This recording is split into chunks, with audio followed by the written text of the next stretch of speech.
Even though I was treated like a servant by my mother-in-law and my husband never stood up for me, I initially intended to stay by her side. However, my husband changed, becoming spoiled by his mother, mocking me and cheating on me. I've now decided that things can't end like this and vowed to take revenge on both my husband and mother-in-law. My name is Name. I live with my husband and we work together.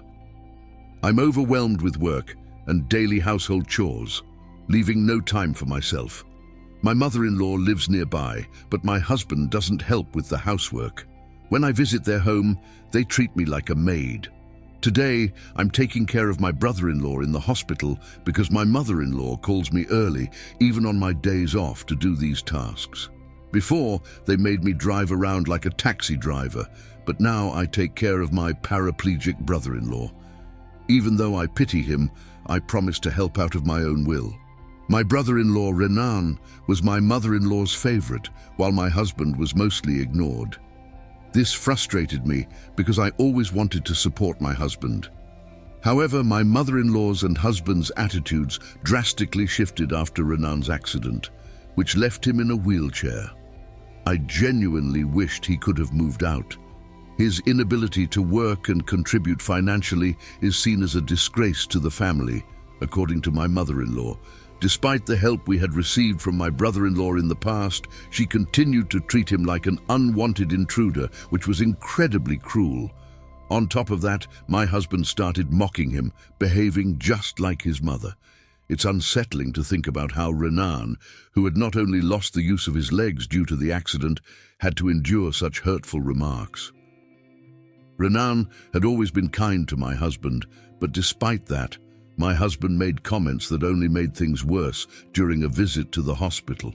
He said, "When you leave the hospital, you should find somewhere else to live because you'll only be a burden to my mother. After all, you've become a useless cripple." Hearing those words filled me with anger, and I ended up arguing with my husband. I explained to him that my brother-in-law had done so much for us in the past, and that his current situation was simply the result of an unfortunate accident. So we shouldn't use such hurtful language toward Renan, who had always treated my husband better than my mother-in-law ever did. I also told him how Sandra had mistreated me all this time, verbally abusing me and making me work as a driver on my days off. However, despite my pleas, my husband didn't understand. Since my brother-in-law's accident, my mother-in-law's behavior had changed drastically, and it affected everyone's treatment toward him completely. She now prioritized him. While I could understand, to some extent, my husband's feelings as her son, this sudden and extreme shift in attitude was terrible.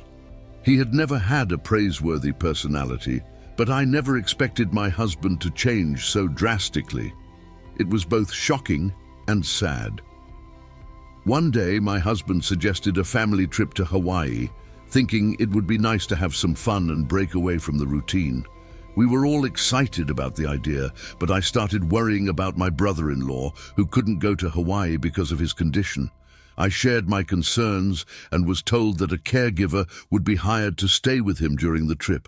Still, I couldn't help but feel sorry for him and wondered if we could truly enjoy the vacation. A few days later, while I was still processing my husband's words, Renan called me.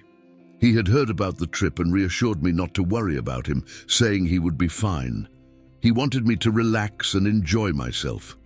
Jokingly, I replied that traveling with those two would probably be more exhausting than usual, and Renan laughed. Encouraged by his words, I told everyone it would be good for us to go on vacation and started preparing for the trip to Hawaii.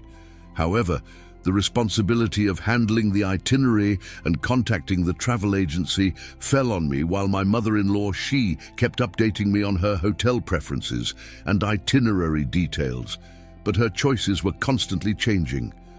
As a result, I had to adjust the plans over and over. Finally, 2 weeks before the trip, the plans for Hawaii were finalized. Those 2 weeks leading up to the departure were hectic, as I helped with both hospital visits and my brother-in-law's travel arrangements. Then, I was suddenly informed that I would have to stay behind and take care of him. I was shocked and deeply hurt by this. Hiring a caregiver costs money, but they expected me to do it for free. My husband and mother-in-law laughed as they left for the airport without me, while I was stuck there. After unpacking my things at home, I went to my mother-in-law's house, using the spare key to get in. I told my brother-in-law what had happened while he lay in the living room. He apologized for suggesting the trip, saying he never expected it to turn out this way. Renan added that this outcome was probably for the best, as it meant he'd get a break from their presence. I didn't expect much from my mother-in-law, but this incident also revealed the true nature of my husband. I didn't know how to put my feelings into words, but I had reached the point where I just didn't care anymore.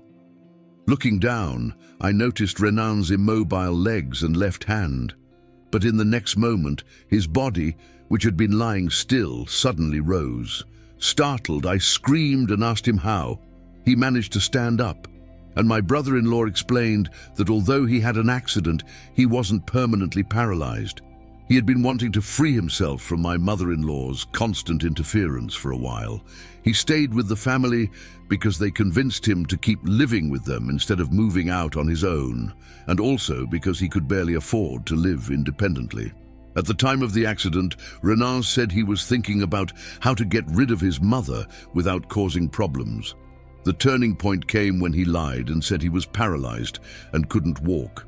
That's when my mother-in-law's attitude shifted. Sandra began to favor my husband. How terrible it was that she stopped loving her son just because he became paralyzed. My brother-in-law looked me in the eye and said, "Let's fight them. What do you think? I want revenge. Will you join me?" I had no intention of letting things end the way they were, and this incident truly opened my eyes about my husband and mother-in-law, so I accepted his invitation. A week later, Sandra and my husband returned from Hawaii. As soon as they got home, my husband called me saying, "Hey, where are my things? The apartment is empty." When I got back, I told him I had sent his belongings to his mother's house, so now he could live with her just like he always wanted. I finished by telling him that I wanted a divorce. He responded, "This is so selfish." "You want a divorce? What's gotten into you? What do you want now?" He was getting angry, and we finally started arguing. I faced him, telling him how he had betrayed my trust and how much I had suffered because of him. During the moving preparations, I had also discovered that he had been secretly giving money to Sandra without telling me. Looking back, my mother-in-law's extravagant purchases continued even after my brother-in-law quit his job. I had always assumed Renan was the one funding those things, but it turned out he had significantly cut down his spending after leaving his job. This meant Sandra had been getting money from someone else, and the only possible person was my husband. I confronted him, telling him I knew he had been supporting his mother's excesses while we were struggling at home. He tried to counter me with silly, confusing excuses, but I knew deep down everything I was saying was true, and he couldn't come up with a valid explanation. I told him Renan had already moved out and that I was now living in a new place.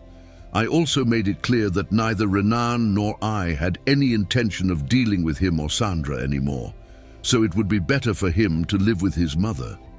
After all, your family is just your mother, right? I said that, and was about to hang up the phone when I heard his angry voice. "You're really an insolent woman. I should have divorced you long ago."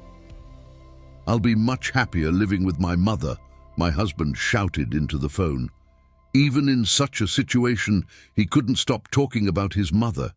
After receiving the divorce request from him, I sent the paperwork, settled the financial matters, and finally felt free. However, that was just the beginning. My ex-husband called me with a rough voice, saying things would be much better now that he no longer had a nagging wife or a disabled brother around. I mentioned to him that my brother-in-law wasn't actually paralyzed and was enjoying life abroad. I also let him know that his mother was deep in debt. After that, I blocked his number, and we moved on as strangers. A month later, I received a letter from my ex-husband, filled with complaints, apologies, and a ridiculous proposal to remarry. I threw the letter straight into the trash. It seemed my ex-husband had lost all his wealth trying to pay off Sandra's debts, but it wasn't enough.